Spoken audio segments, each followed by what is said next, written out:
પાલનપુરના બાદરપુરા પાટિયા નજીક સિમેન્ટની ફેક્ટરીમાંથી થયેલી ટ્રેક્ટર ચોરીનો ભેદ ઉકેલાય તો ગઢ પોલીસે ગણતરીની જ કલાકોમાં આરોપીને ઝડપી લઈ ટ્રેક્ટર અને ટ્રોલી કબજે લીધા હતા। બાદરપુરા નજીક સિમેન્ટની ફેક્ટરીમાંથી 12 જુલાઈના રોજ ટ્રેક્ટરની ચોરી થઈ હતી। પોલીસે વાવના કરશનજી રાજપૂત નામના શખ્સને ઝડપી લીધો હતો। જેકે ગુજરાતી સાથે ભરત ઠક્કર ડીસા। તારીખ 12/7/2025ના રોજ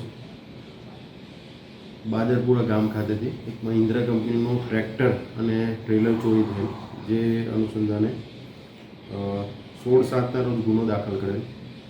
જે ગુનાની તપાસ કરતા સીસીટીવી ફૂટેજ અને હ્યુમન ઇન્ટેલિજન્સ દ્વારા બાતમી હકીકત મળેલી, જેમાં કરશનભાઈ દેવજીભાઈ રાજપૂત નામના ચોર ઈસમ દ્વારા સદર મહિન્દ્રા ટ્રેક્ટર અને એની ટ્રોલી ચોરી કરી જઈ પોતાની પાસે સંતાડી રાખેલ હોવાની હકીકત મળેલ। જેની તપાસ કરતાં આરોપીના કબજામાંથી સદર ગુનામાં ચોરાયેલ મહિન્દ્રા કંપનીનું ટ્રેક્ટર તથા ટ્રેલર મળી આવ્યું છે, જેના કામે આરોપીને અટક કરી કાયદેસરની કાર્યવાહી આગળ હાથ ધરી છે।